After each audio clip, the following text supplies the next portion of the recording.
এই যে বারবার করে বাংলাদেশ একটা হুমকি দিচ্ছে, রীতিমতো ধমকিই বলা যেতে পারে, যে তারা নাকি 4 দিনে কলকাতা দখল করে নেবে। পাকিস্তান থেকে তারা নানা রকম অস্ত্রশস্ত্র, সামরিক সরঞ্জাম তারা আনছে বলেও নানা রকম খবর পাওয়া যাচ্ছে। সত্যিই কি বাংলাদেশের পক্ষে মানে সম্ভব কলকাতায় পরমাণু হামলা ঘটানোর? দেখুন, মানে খুব ছোট্ট করে বললে যে ব্যাঙের হুমকিতে বাঘের কিছু আসে যায় না। তো বাংলাদেশ আর ভারতের শক্তির পার্থক্যটা ওই ব্যাঙ আর বাঘ। আমি শুধু সামরিক শক্তির ব্যাপারে যাচ্ছি না, যেটা আমরা বারবার বলেছি, ভারত আজকের পৃথিবীতে সামরিক শক্তিতে 4 নম্বরে রয়েছে। 4 নম্বরে রাশিয়া, আমেরিকা, রাশিয়া, চীন, তারপর ভারত।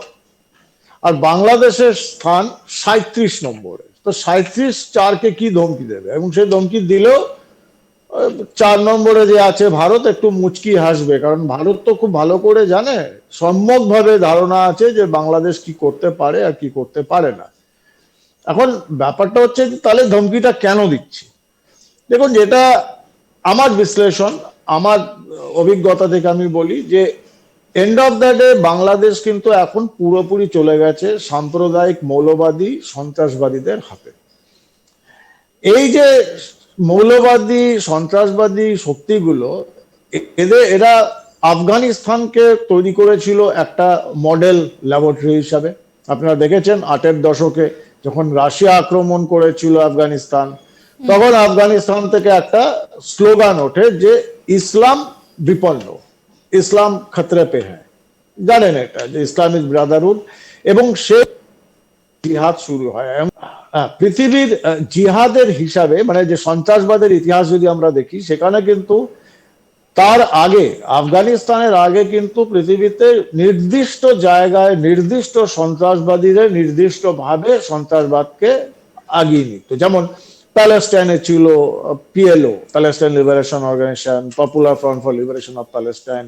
জার্মানি, অবিভক্ত জার্মানি, তার আগে বিভক্ত ওয়েস্ট জার্মানিতে ছিল Red Brigade, Red Army Faction. আয়ারল্যান্ডে ছিল আইরিশ রিপাবলিকান আর্মি। তারা কিন্তু নির্দিষ্ট এলাকাতে, জার্মানির রেড আর্মি ফ্যাকশন ভারতবর্ষে এসে সন্ত্রাসবাদ করছে না বা আমেরিকায় গিয়ে করছে না, তো এরকম নির্দিষ্ট জায়গাতে। পৃথিবীর প্রথম গ্লোবালাইজেশন অফ টেরোরিজম, যেটাকে আমরা বলি যে সন্ত্রাসবাদের বিশ্বায়ন, সেটা দেখেছিল আফগানিস্তান থেকে। এবং আফগানিস্তানে এই যে জিহাদ, যেটাকে বলা হয়েছিল ইসলাম বিপন্ন, তার জন্য সারা পৃথিবীর ইসলামিক বিশ্বাসী যারা সাম্প্রদায়িক সন্ত্রাসবাদে বিশ্বাসী, তাদের এককাট্টা করার ডাক দিয়েছিল মৌলানা মাসুদ আজহার। উনি এটার স্রষ্টা, ইসলাম বিপন্ন এই স্লোগানটা উনি দিচ্ছিলেন ইংল্যান্ডে। তারপরে আমরা দেখেছি ইরাক সিরিয়া নিয়ে আবার সেকেন্ড টাইম, যখন আফগানিস্তান ব্যর্থ হলো, তখন ইরাক সিরিয়াতে আইএসআইএস বা দেশ এটা শুরু করেছিল আমেরিকার বিরুদ্ধে। সেটাও যখন ব্যর্থ হলো, এবার 3 নম্বর ফেজে এই সন্ত্রাসবাদের বিশ্বায়নে ওদের টার্গেট হচ্ছে বাংলাদেশ। যে বাংলাদেশকে নিয়ে ওরা যে একটা স্বপ্ন দেখছে দেশ বা ইসলামিক সাম্প্রদায়িক শক্তিগুলো বা সন্ত্রাসবাদীগুলো, তাদের স্বপ্ন হচ্ছে পূর্ব খোরাসান। খোরাসান, ওরা খিলাফত শাসন যেটা করবে তার একটা মূল ভূমিকা হচ্ছে যে খোরাসান, খোরাসান যেখানে সূর্যের আলো প্রথম পড়ে, যেটা হচ্ছে পূর্ব খোরাসান। ওরা ভারতবর্ষের একটা অংশ, বিশেষ করে পূর্ব উত্তর পূর্ব রাজ্যগুলো, বাংলাদেশ, মায়ানমার, থাইল্যান্ড, ইন্দোনেশিয়া, এই নিয়ে ওরা নতুন খিলাফত শাসনের চেষ্টা চালাচ্ছিল। তার জন্য বাংলাদেশ ওদের একটা মূল জায়গা, লঞ্চ প্যাড বলতে পারেন।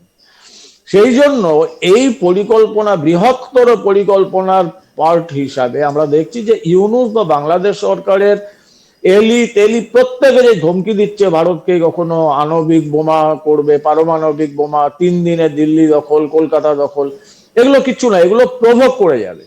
এবং আপনি দেখবেন হয়তো খুব তাড়াতাড়ি ভারত বাংলাদেশ সীমান্তে বেশ কিছু অন্তর্ঘাতমূলক কাজ, বা ভারতে ঢুকে ভারতের কোন ভিআইপি কে হত্যা করা বা সাধারণ মানুষকে হত্যা করা, এই জিনিসগুলো এখন সৃষ্টি করা, এই জন্য চালাবে না। শুধু ভয় নয়, প্ররোচনা সৃষ্টি করা।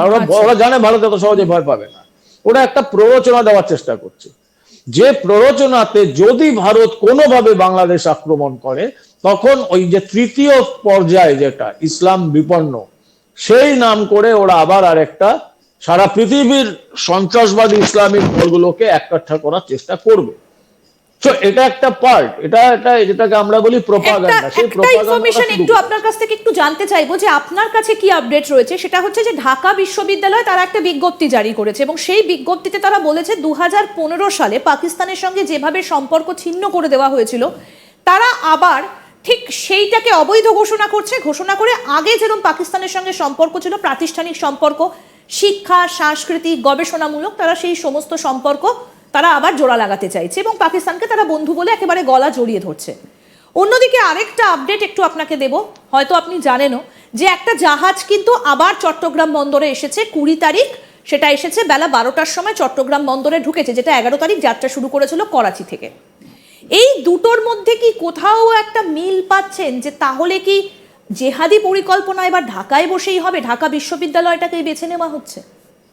না না, নিশ্চয়ই আপনি যেটা বলছেন এটা অ্যাবসলিউটলি কারেক্ট। এই যে ঢাকা বিশ্ববিদ্যালয় থেকে যে বিজ্ঞপ্তিটা আমি দেখেওছি, যে এই বিজ্ঞপ্তিটা যেটা এসেছে এবং সমস্ত ঢাকা স্কুল টুল, বেশ কিছু স্কুল এবং ঢাকা বিশ্ববিদ্যালয়ের রেজিস্ট্রার, ডেপুটি রেজিস্ট্রার থেকে শুরু করে এভরিবডি, 20 জনের নাম রয়েছে, তাদের মার্ক করা হয়েছে কপিটা, এবং সেখানে পরিষ্কার যে পাকিস্তানের সঙ্গে আমরা আবার সম্পর্ক গড়ে তুলব।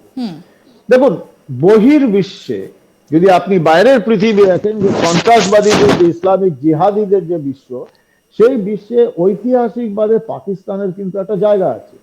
কারণ পাকিস্তান দীর্ঘ 75 বছর ধরে এই সন্ত্রাসবাদকে আগিয়ে নিয়ে চলেছে। এটা একটা সন্ত্রাসবাদী রাষ্ট্র। সন্ত্রাসবাদী রাষ্ট্র হিসাবে বাংলাদেশের কিন্তু সেই ভূমিকা নেই এখনো। এবং আমি আপনাকে, যেহেতু আমি মানে সারা জীবন 3 দশকের বেশি এই জিহাদের সঙ্গে আমি জড়িয়ে আছি, এটা আমার সাবজেক্ট, এটা আমি খুব ভালো করে জানি যে ইসলামিক সন্ত্রাসবাদীদের কাছে আরবিক সন্ত্রাসবাদী যারা আরব দুনিয়া, তারা হচ্ছে ফার্স্ট প্রায়োরিটি। সেকেন্ড প্রায়োরিটিতে আসে পাকিস্তান।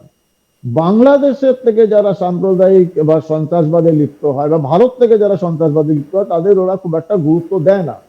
ওরা বাঙালিদের বা ভারতীয়দের এদের গুরুত্ব দেয় না। তার অনেকগুলো কারণ রয়েছে। তাদের এদের এই বাংলাদেশের লোকেরা বা ভারত থেকে যারা যাচ্ছে, তাদের অ্যাগ্রেশন কম, শারীরিক সক্ষমতা আরবিকদের থেকে অনেকটাই কম, আফগানিস্তান বা আরবিক গেরিলাদের থেকে।